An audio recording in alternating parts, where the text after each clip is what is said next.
Ada mitos yang berkembang di masyarakat, tepatnya di Desa Sindanglaya, Pandeglang, Banten. Sebuah batu yang dikenal dengan sebutan batu apes. Konon, batu ini dapat membawa petaka bagi para pejabat pemerintahan yang melewati lokasi batu tersebut. Kami pun mencoba mengungkap. Sebuah batu yang terletak di daerah Sindanglaya, Pagelaran, Pandeglang, Banten dikenal dengan sebutan batu apes. Sesuai dengan namanya, kabar beredar bahwa batu ini membawa apes bagi orang yang melewat. Tapi bukan untuk warga sekitar, melainkan untuk warga-warga pendatang. Untuk lebih jelasnya, saya akan bertanya langsung pada Pak Rusidi. Selamat malam, Bapak. Assalamualaikum. Waalaikumsalam. Bapak, kalau saya boleh tahu, ini yang Bapak ketahui batu ini sudah ada sejak kapan ya, Pak? Dari dulu orang tua juga itu sudah ada di batu di sini. Dari Bapak kecil memang namanya sudah diberi nama batu apes? Batu apes sudah di kecil. Kenapa Bapak, yang Bapak tahu kenapa diberi nama batu apes? Oh, karena semua pejabat dari mana saja lewat sini itu. Ya apa tuh diturun pangkatnya. Pernah ada yang mengalaminya tapi Pak? Ada. Banyak yang Banyak. kejadian. Keapesan yang dipercayai itu emang hanya turun pangkat atau mungkin ada Ya, bisa sakit atau apa gitu Pak? Ada turun pangkat, ada yang dimutasikan gitu. Terima kasih banyak Bapak atas Ya. penjelasannya. Assalamualaikum. Waalaikumsalam. Ya, Pak Hakim, ini menarik sekali ya. Ini kalau menurut pandangan Pak Hakim sendiri, bagaimana Pak Hakim? Iya, sebuah kabar, sebuah berita yang beredar di tengah masyarakat ya. Apalagi tadi Pak Rusdi sebagai kepala dusun di lingkungan ini merupakan penduduk asli setempat gitu, tahu persis gitu loh kejadian-kejadian yang menimpa orang-orang yang melewati ke lokasi ini. Apalagi kejadian itu kalau nggak salah nggak dialami 1-2 orang, bahkan udah banyak sekali dari sejak batu ini ada. Nah yang menarik saya adalah keapesan itu muncul dari mana gitu lah. Jangan sampai hal-hal yang seperti itu malah bisa memberikan sebuah keyakinan yang salah gitu tentang pemahaman terhadap sebuah batu. Ini sangat menarik, yang mudah-mudahan dengan perjalanan kita pada malam hari ini kita akan tahu sebenarnya apa sih yang diyakini masyarakat setempat. Apakah semuanya itu ada campur tangan gaib gitu? Apakah memang gaib itu memberikan sebuah keapesan gitu? Padahal kan segala musibah segala macam itu datangnya dari Allah. Itu yang harus kita berikan pelajaran nanti. Kini kami melakukan mediumisasi.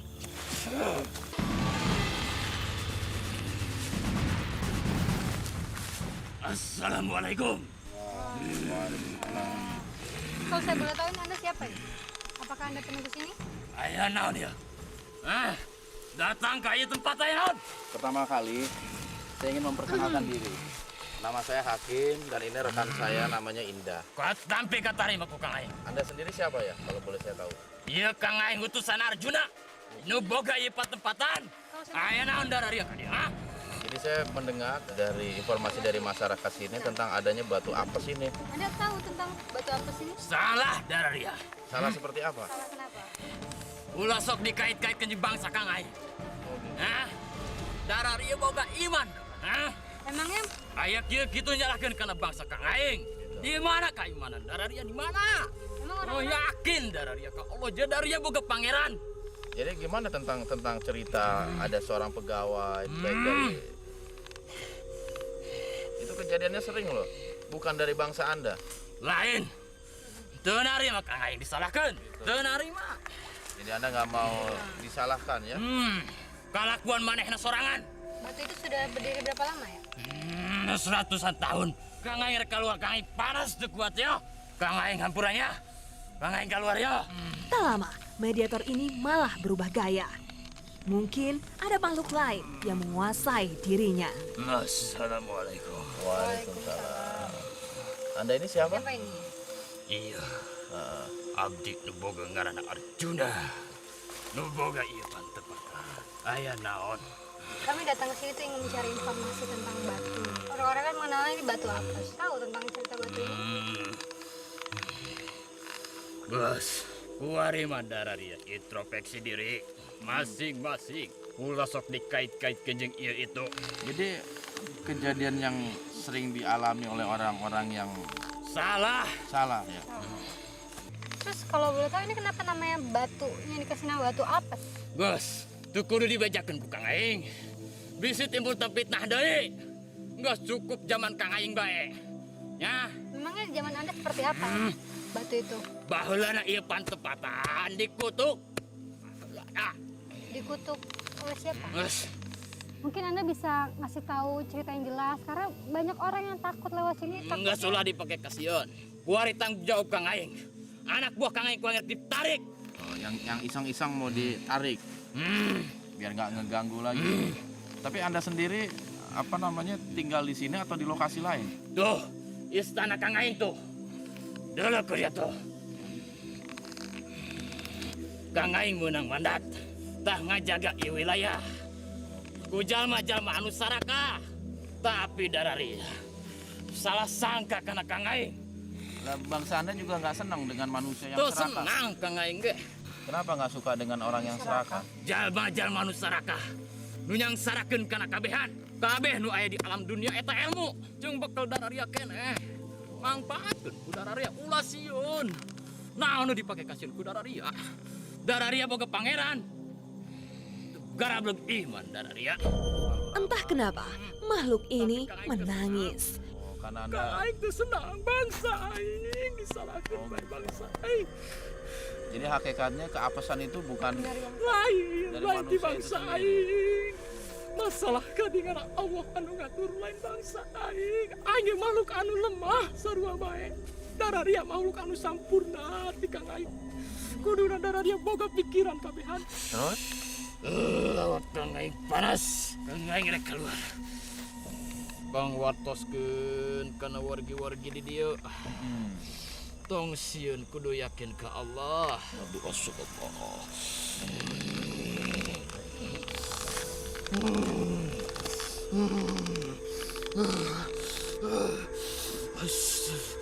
Astagfirullah.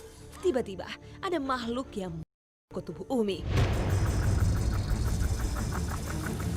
Entah kenapa, makhluk ini menyerang Pak Hakim.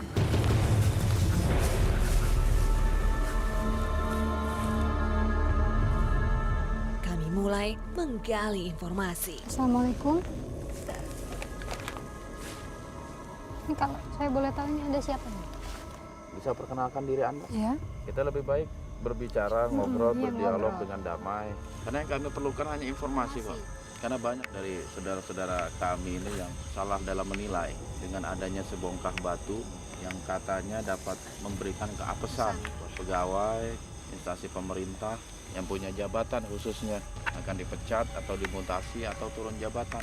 Apa betul itu semua akibat dari ulah batu atau sesosok makhluk yang bersemayam di batu tersebut? Agar Merasakan apa? hal yang sama. Maksudnya? Apa semakin nggak ngerti kami. Anda ini siapa sih sebenarnya? Anda betul yang bersemayam di batu itu?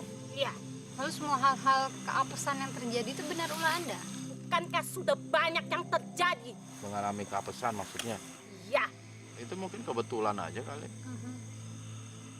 Emang Anda melakukan apa terhadap mereka?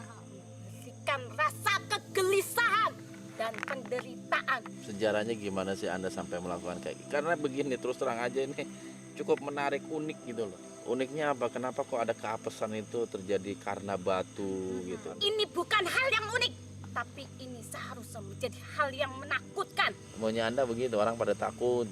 Padahal mungkin bukan akibat atau dari ulah Anda. Mungkin yang jadi yang ada di benak saya itu kenapa Anda melakukan seperti itu gitu. Manfaatnya bagi Anda sendiri apa gitu? Balas dendam Dendam. Sama siapa dendam? Dendam siapa? pada pemerintahan. Itu kejadian apa? Itu apa sampai Anda bisa dendam begitu? Ada kejadian apa yang menimpa Anda? Penindasan Penindasan seperti apa itu? Apa itu? dan kesengsaraan. Maksudnya penindasan itu seperti apa emangnya? Apa balasannya bagi orang yang baik? Ya tentu kebaikan. Kebaikan.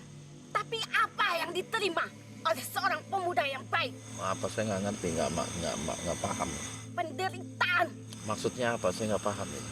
Yang jelas kalau cerita tuh yang jelas biar kami juga bisa memahami. Iya. Pemuda itu seorang petani. Pemuda siapa sih? Dari tadi Anda bilang pemuda itu. Pemuda maksudnya? Pemuda itu seorang rakyat biasa yang mencintai seorang putri dari sebuah kerajaan yang megah. Lalu apa yang terjadi? Mereka saling cinta? Penghinaan dan penindasan. Siapa yang menghina mereka? Rajanya dan para pengikutnya. Lalu apa yang terjadi pada pemuda itu? Apakah salah pemuda itu mencintai anak seorang raja? Terus apa yang terjadi kepada mereka berdua, khususnya pemuda tadi? Dengan kekayaan hatinya, dia datang ke istana sama orang tuanya yang rentang. Tapi apa? Apa sambutan? Penghinaan. Ya sambut. Padang. Hai, orang miskin. Beraninya kau datang ke sini. Siapa kau berani datang ke sini untuk meminang anakku? Kau hanya rakyat miskin. Dengan kakimu yang pincang, apa yang akan kau berikan pada putriku? Pengawal, bawa mereka. Dibawa kemana? Apakah yang terjadi setelah ini? Tetap di Dua Dunia. Baik.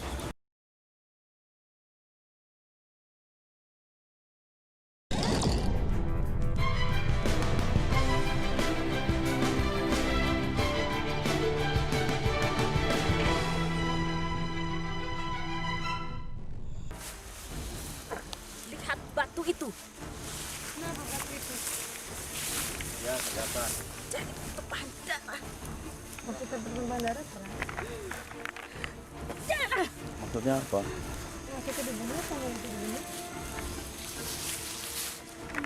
Mereka memenggal. Dan itu sama orang tuanya. Mereka memenggalnya. Memenggal kepala itu. Kejadiannya di sini ya, Mak, di lokasi ini. Hutan. Terus hubungannya dengan Anda apa? Saya membangkitkan dendam anak itu. Saya membantu. Kenapa emang Anda bantu? Apalagi itu dendam-dendam kan tidak baik. Dan itu kan sebenarnya bukan urusan Anda, tapi memang itu mungkin urusan laki-laki muda itu. Sekarang begini, kita kembali kepada titik permasalahan batu apes. Emang betul Anda yang melakukan? Jikalau ketika ada pegawai yang lewat, entah berapa hari kemudian, berapa minggu kemudian, dia dipecat, di PHK, dimutasi atau turun jabatan, itu memang ulah Anda? Iya. Dengan cara apa Anda bisa melakukan itu? Hei, Kayaknya itu kepada siapa? Kepada pengikut Anda? Anak buah Anda? ya, Setelah anak buah Anda mengikuti, apa yang dilakukan? hati-hatinya, pikirannya. Cuma kan tetap ada satu kesalahan kan yang mengawali kejadian itu. Kok tiba-tiba dipecat tanpa ada kesalahan, itu nggak mungkin juga. Gangguan dari bangsa kami yang membuat kesalahan itu Sampai kapan itu terjadi? sampai bumi ini hancur. Emang Anda kekal apa? Anda juga bisa mati kok. Saya mati, tapi ingat, kami akan selalu hidup di dalam hati manusia sampai kapanpun. Tapi tetap, Aku mati, tapi masih banyak keturunanku. tapi kan tetap di hati yang kotor. Jikalau ada saudara-saudara saya memiliki hati bersih, Anda tidak mempunyai kuasa untuk menggoda mereka. Semampu kami, sekuat kami untuk mengotori hati kalian. Jadi sebenarnya intinya kembali kepada manusia itu sendiri. Kok dia selalu menjaga hatinya agar selalu bersih, Anda nggak mempunyai kekuatan sama Kalian sekali. tidak ada yang sempurna. Ya, hanya Allah yang sempurna. Memang sampai kapanpun kita akan selalu bermusuhan. Antara manusia dengan jin kafir seperti Anda itu selalu bermusuhan. Buat apa jadi orang baik? Hakikatnya tipu daya Anda itu lemah. Selama ada kekuatan iman dalam sanubari seseorang atau seorang muslim. Tapi kami tahu keimanan kalian. Ya, itu tugas kami untuk mengingatkan. Tapi ingat, keyakinan orang terhadap batu yang bisa memberikan keapesan itu jauh dari akidah Islam. Hanya Allah yang bisa memberikan kemudorotan kepada hambanya. Tapi banyak kenyataan yang terjadi. Ya itulah mungkin kelalaian mereka. Kelalaian dalam meyakini sebuah fenomena. Karena semua harus dikembalikan kepada Allah. Yang jelas kekuatan kami telah terbukti Terbukti apa? bahwa kami pandai menyelinap, Ya. menghancurkan. Kekuatan Anda itu terbukti kepada orang-orang yang tidak memiliki pengetahuan agama yang kuat. Manusia yang awam, orang umat Islam yang awam, yang nggak mengerti ilmu. Anda kira kami meyakini kejadian itu terjadi? Saya nggak meyakini itu terjadi, betul. Itu bisa juga siasat Anda untuk mengecoh kami. Oh, berarti jadi orang baik itu selalu menderita. itu bisa aja tipu daya Anda. Kami nggak meyakini. Dalam hal ini yang kami pegang teguh adalah bagaimana masyarakat tidak meyakini adanya sebuah batu yang bisa memberikan keapesan dengan dialog seperti ini. Bukankah Anda sering berkata seperti itu? Enggak. Tahu dari mana Anda? Ketemu aja baru. Anda sering berucap seperti itu. Enggak. Jangan terlalu pede lah. Terserah. Yang jelas, kebaikan hanya sebuah permainan. Ingat itu. Anda paham sebuah permainan enggak? Dalam sebuah permainan itu ada aturan. Siapa saja melanggar aturan pasti kena hukuman. Karena konsekuensi dari dua jalan itu ada dua-duanya. Saya rasa udah cukup, sekarang Anda keluar. Merasa cukup, Pak Hakim menyadarkan Umi.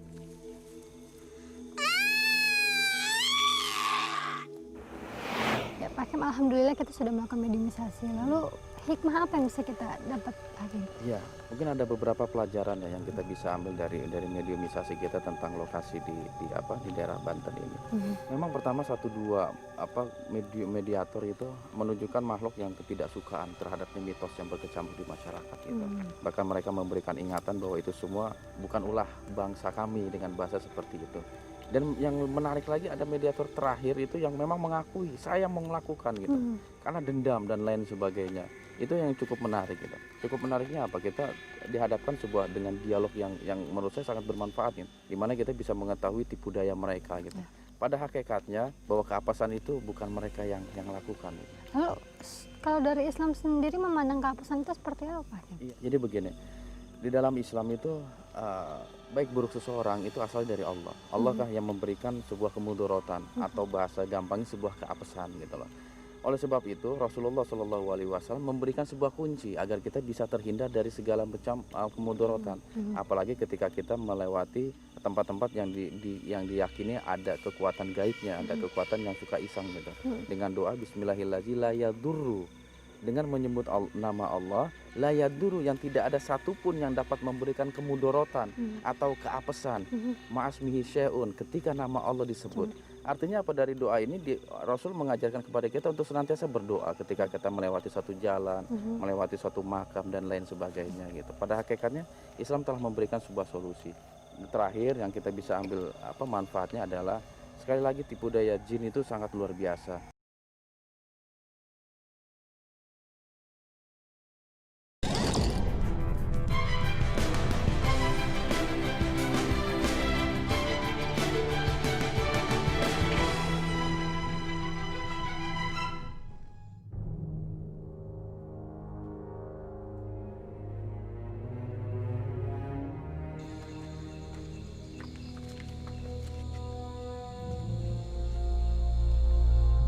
Malam ini saya sedang berada di petilasan Ki Ageng Wonokusumo yang terletak di Kecamatan Karangmojo, Yogyakarta.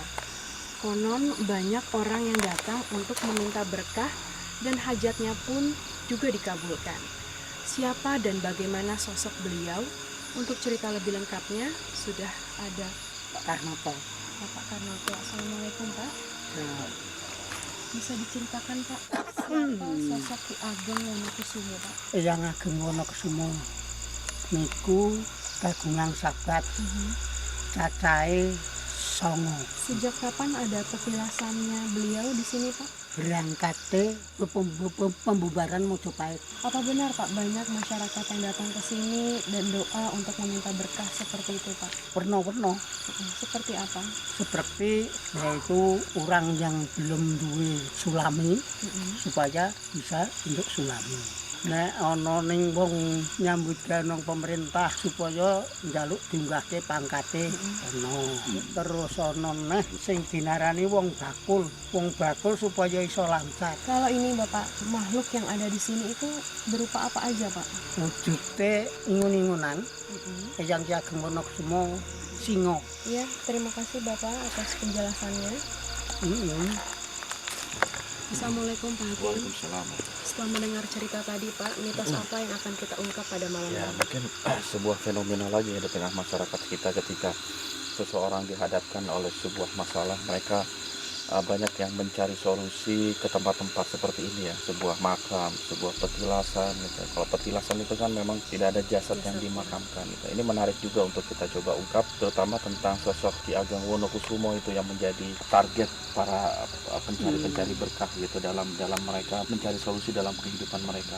Ini mungkin menarik untuk nanti coba kita ungkap tentang keberadaan makhluk-makhluk gaib yang ada di sekitar sini. Apakah mereka turut andil dalam mengabulkan segala permohonan atau permintaan para peziarah atau tidak?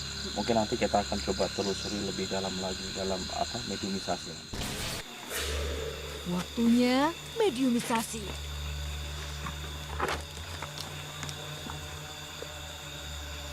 Assalamualaikum.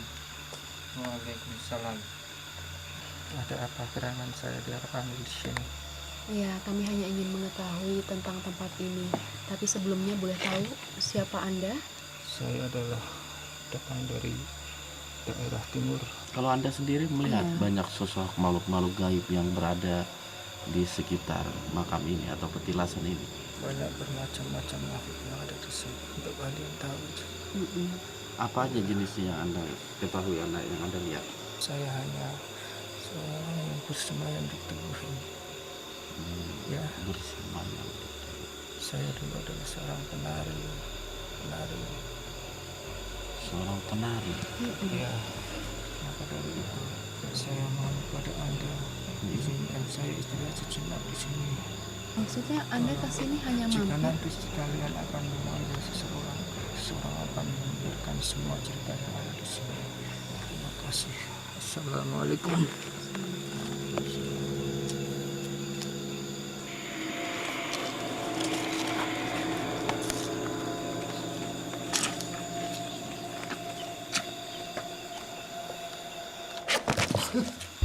Tiba-tiba ada yang berubah dalam diri Umi.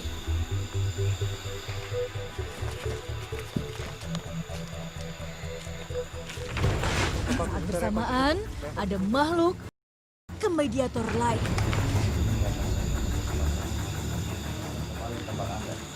Assalamualaikum warahmatullahi wabarakatuh.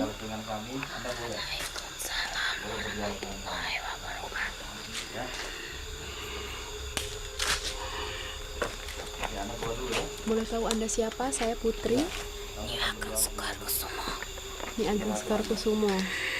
Sudah lamanya ada di sini, Nyi? Sudah lama di sini. Di mana tempat tinggal Nyi Sekar? Tunggu dulu. Ya. Ada apanya? Kita sudah mengajukan kesepakatan. Kesepakatan apa? Anda tidak boleh ada di sini. Kenapa memangnya Anda terganggu atau tertusik dengan kedatangan Bapak Hakim? Sepertinya makhluk ini tidak menyukai keberadaan Pak Hakim. Dia mungkin tersinggung dengan warna hijau ini ya. Apanya bisa berbagi informasi tentang makam Ki Ageng Wonokusumo? Sosok beliau itu tidak lepas dari manusia yang penting menguasai tanah ini. Memangnya apa yang dia lakukan sehingga dia dianggap penting oleh masyarakat di sini? Sangat penting karena beliau sangat dekat oleh dua tokoh orang itu, Dua tokoh orang itu maksudnya siapa, Yuk? Ki Ageng Giring dan Ki Ageng Pemanahan. Kenapa beliau bisa sampai di sini? Bisa dua orang itu, Ki Ageng Giring dan Ki Ageng Pemanahan, dia diberitahukan dari salah satu seorang sunan. Beliau mengatakan bahwa di antara keturunan mereka akan menjadi raja di tanah ini. Sunan siapa yang mengatakan itu? Sunan Kalijaga. Terus apa sih yang mereka lakukan setelah Sunan Kalijaga bicara bahwa di antara keturunan mereka akan lahir raja di tanah ini? Ki Ageng Giring, Anda tahu, dia mendapatkan suatu isyarat dalam tidurnya Berupa? bahwa dia harus memetik salah satu buah Buah apa itu? Dua apa? buah kelapa. Cap di dua dunia.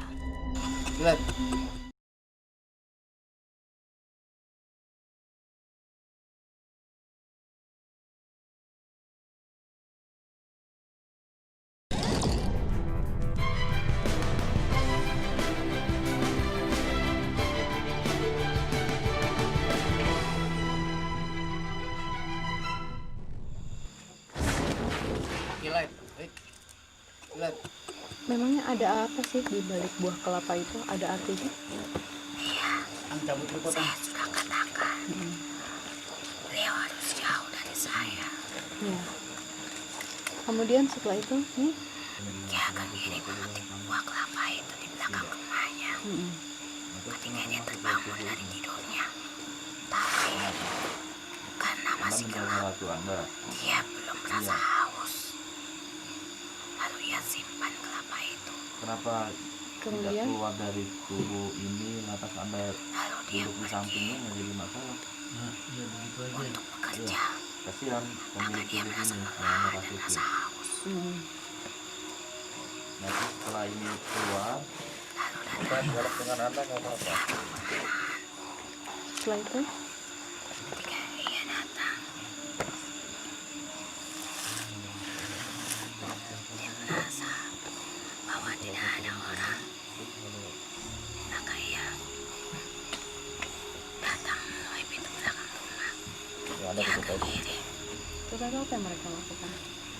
Ki Ageng Pemanahan masuk melalui pintu belakang rumahnya dan melihat ada sebuah kelapa. Anda tahu apa yang dilakukan? Meminumnya? Kemudian apa yang terjadi ketika dia meminum? Perpecahan, Maksudnya? perselisihan, dan permusuhan. Dan terjadi perkelahian di antara mereka seperti itu. Jelas Ki Ageng Giring kecewa. Berarti sudah disimpulkan bahwa Ki Ageng Wonokusumo itu anak dari Ki Ageng Giring. Benar, Seharusnya dia yang menjadi raja, harusnya dia menjadi raja. tetapi anaknya Ki Ageng Pemanahan yang jadi raja. Benar, Siapa kalau anaknya Ki Ageng Pemanahan, siapa yang jadi raja? Siapa namanya? Raja Mataram. Raja Mataram keberapa? Dan saya penasaran sama sosok Nyi Sekar sendiri. Kenapa bisa ada di sini dan kenal begitu dekat dengan beliau? Kalau boleh tahu, Anda ini sebenarnya siapa? Apa ada keterkaitan dengan Ki Ageng? Keterkaitan ada karena saya selalu ada bersama orang-orang yang ingin mempunyai kekuasaan. Orang-orang yang selalu bergejolak, orang-orang yang selalu penuh amarah, Emosi. dendam. Jadi maksudnya makhluk sejenis Anda ini selalu ada ketika manusia berperasaan dendam, emosi, marah. Dan dia seorang tokoh karena saya di sini juga karena utusan dari tokoh di sini.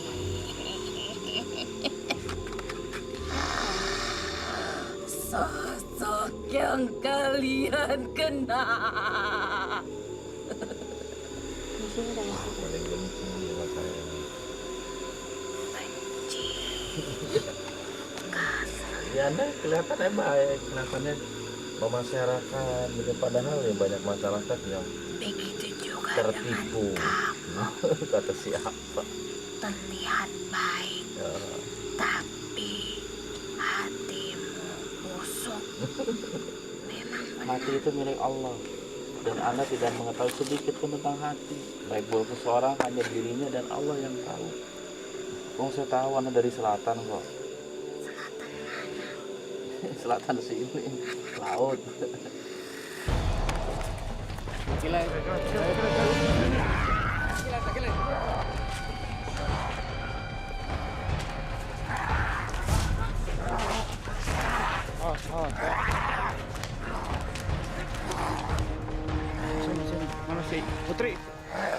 Tiba-tiba makhluk Nyi Sekar tadi mengamuk kepada Pak Hakim karena bilang dia adalah sosok dari selatan dan mulai melakukan penyerangan terhadap Pak Hakim. Tenangin aja Anda. Tenangin diri Anda. Saya suka mendengar katanya banyak masyarakat yang datang ke sini. Apa sih yang mereka lakukan di sini? Saya tidak menyuruh mereka datang. Iya. Tapi mereka sendiri yang datang ke sini. Iya. Apa yang mereka lakukan di sini? Permohonan Seperti apa? agar dilancarkan apa yang dia inginkan. Apa dikabulkan oleh makhluk sejenis Anda atau Anda mungkin mengabulkan atau bagaimana? Saya hanya menerima. Selanjutnya bukan urusan saya. Menerima, memangnya apa yang mereka bawa? Saya hanya menerima persembahan mereka. Apa sih yang mereka persembahkan biasanya? Bunga-bunga, makanan. Saya juga pernah mendengar cerita katanya kalau mau bertemu dengan sosok Ki Ageng Wonokusumo itu sebelum melihat Ki Ageng akan ditampakkan wujud hewan berupa singa dan ular. Oh, singa yang ini. Iya. Memangnya itu ada tanda apa sih? Kenapa harus singa? Itu raja, penguasa, Berarti maksudnya ular itu ikatan. Setelah dia menjadi pemimpin, dia akan mengikat bawahannya agar tunduk dan patuh pada perintah-perintahnya. Tak lama, Umi sadar. Adapun di Labuan Banten, ada sebuah makam seorang tokoh setempat. Namanya terlalu panjang untuk diingat. Dialah Syekh Aki, Mas Raden Jaya Tumenggung Agung Jagaraga. Nampaknya bukan nama panjang itu yang membuat Raden Tumenggung Agung dipuja hingga wafat. Namun, jejak kebaikan yang tertinggal turun-temurun. Terdapat sebuah makam karomah di daerah Badur, Rancaterep, Labuan Banten. Makam ini banyak sekali dikunjungi oleh para peziarah dan masyarakat mempercayai adanya berkah yang didapat apabila berziarah ke tempat ini. Dan sekarang di samping saya sudah ada Pak Tony. Assalamualaikum Pak Tony. Ini Bapak Tony ini salah satu yang sering berziarah ke sana, Pak. Iya. Sebenarnya ini makam siapa sih, Pak? Makam Aki Mas Raden Jaya Tumenggung Agung Jagaraga. Nah, Bapak kan salah satu yang sering berziarah. Iya. Pernah mendapatkan berkah apa gitu, Pak? Ya alhamdulillah banyak keajaiban bagi saya gitu ya. Istri saya hamil, terus saya ngelamun gimana caranya posisi janin tuh sungsang. Tiba-tiba malam Kamis saya mimpi itu suruh ngambil tanah gitu. Terus saya ambil tanahnya tersebut, terus saya ditempel sama saya ke dada istri saya. Alhamdulillah lahirnya tuh selamat. Terima kasih banyak Pak Tony. Sama-samanya. Ya. Saya sudah mendengar penjelasan Pak Tony dan beliau mengatakan dia mendapatkan berkah setelah berziarah di sini. Itu Pak sendiri bagaimana? Cuma memang yang harus dipahami bahwasanya keberkahan itu hanya milik Allah. Bukan berasal dari makam, bukan berasal dari segala sesuatu, tetapi Allah yang memberikan sebuah solusi terhadap permasalahan yang sedang kita hadapi. Mungkin salah satu wasilahnya dengan keikhlasan kita berzikir kepada Allah gitu. Bukan melalui permohonan kepada makam gitu. Itu yang harus dipahami. Ada cerita apa di balik makam ini? Siapa ini? Tumenggung. Oh, Tumenggung. Narawan dari Saya belum kenal itu Tumenggung, nama panjangnya aslinya siapa ya? Tumenggung Raden Kusamba. Kalau saya boleh tahu ini di samping-samping makam Tumenggung itu ada makam siapa saja ya? Itu para nabi. Para nabi. Nabi. Nabi apaan? Nabi Idrib. Nabi Rasul gitu. Wah, Mungkin. Emang bisa memberikan apa? Makam-makam itu bisa memberikan apa? hayang naon bae dia. Hayang kaya, benghar. Hayang beunghar mah ulah. Oh, kunaon? Ulah teu sudi aing. Ziarah ke sini biasanya suka meminta apa sih? Hah? Mereka berdoa seperti untuk apa? Jelema nu doa ka dia eta kumaha kahayangna. Jadi urang mah teu bisa ngetakeun kitu. Anda minta disembuhkan penyakit misalnya? Insya Allah Iya. dicagerkeun. Memangnya yang suka mengabulkan keinginan orang yang berziarah ke sini siapa sih? Yang Anda mengabulkan keinginan itu bukan saya. Terus siapa? Oh. Iya kan. Jadi kalau misalnya ada peziarah mintanya ke Anda misalnya gitu, Nggak bisa. nggak bisa. Jadi tetap aja Allah yang mengabulkan. Aing dek balik. Iya, Enggak. Guys, sakitu bae. Iya. Guys, yuk. Guys. Assalamualaikum. Ya, waalaikumsalam. Bismillah.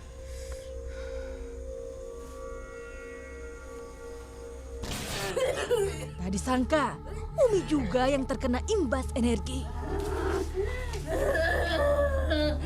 Tetap di dua dunia.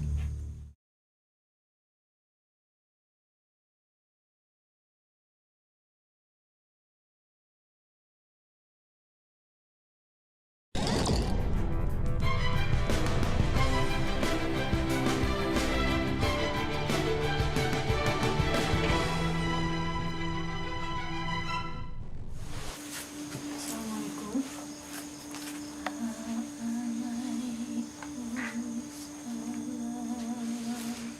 Kami kesini datang untuk mengetahui tentang makam yang ada di sini. Ada yang mengetahuinya? Anda tahu beliau siapa? Tidak. Siapa beliau? Sangga Kencana. Bagaimana kehidupan zaman dulunya? Beliau pernah hidup di masa kejayaan Sultan Ageng Tirtayasa. Ada hubungannya beliau dengan Sultan Ageng Tirtayasa? Ada. Apa?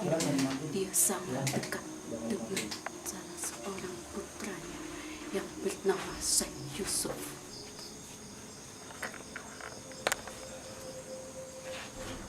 Penjajah, penindas, terlibat. Apakah semua santri-santrinya juga meninggal?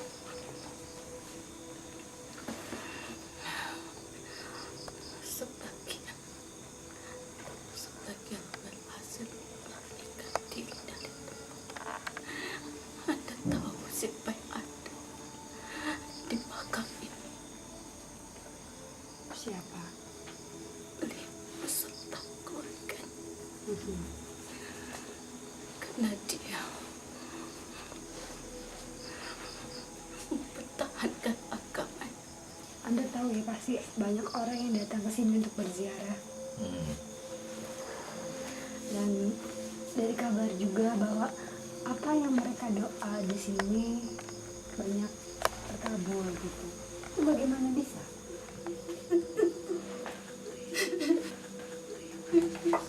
Kenapa?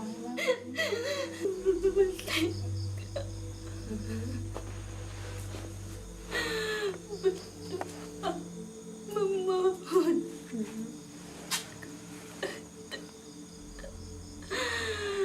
makam ini akan beliau senang. Kenapa ketika datang ke tempat ini bukan dalam rangka mengingat mati? Manusia akan mati. Apa yang sudah mereka bawa? Sampai kapan kau hidup? Apakah kau tahu besok kau masih hidup atau tidak? Perbuatan baik apa yang sudah kau lakukan hari ini? Apa? Jangan sampai terbawa hawa nafsu. Ada nggak makhluk-makhluk sebangsa Anda gitu di alam Anda yang memang membantu manusia, baik diminta maupun tidak diminta? Sangga Kencana pernah berpesan kepada para santri, diamlah kamu jika ucapan membawa keburukan. Berkatalah engkau jika kata-katamu membawa doa.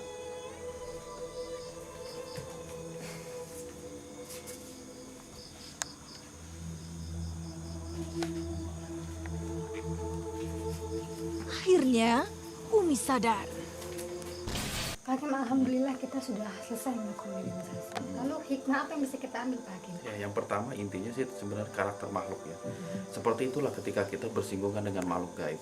Karena ada memang yang ngomong apa adanya, kadang juga ada yang ngomong-ngomong godaan-godaan yang menguji keilmuan kita, kedalaman pengetahuan kita tentang makhluk. Kalau kita tidak memfilter apa yang kita terima informasi dari gaib, karena apa, dia akan tersesat dan terjumus ke dalam jurang kesesatan. Terima kasih banyak Pak Hakim atas penjelasannya. Sama-sama. Sang kencana pernah berpesan kepada saya. Diamlah kau jika ucapan membawa keburukan kau. Berkata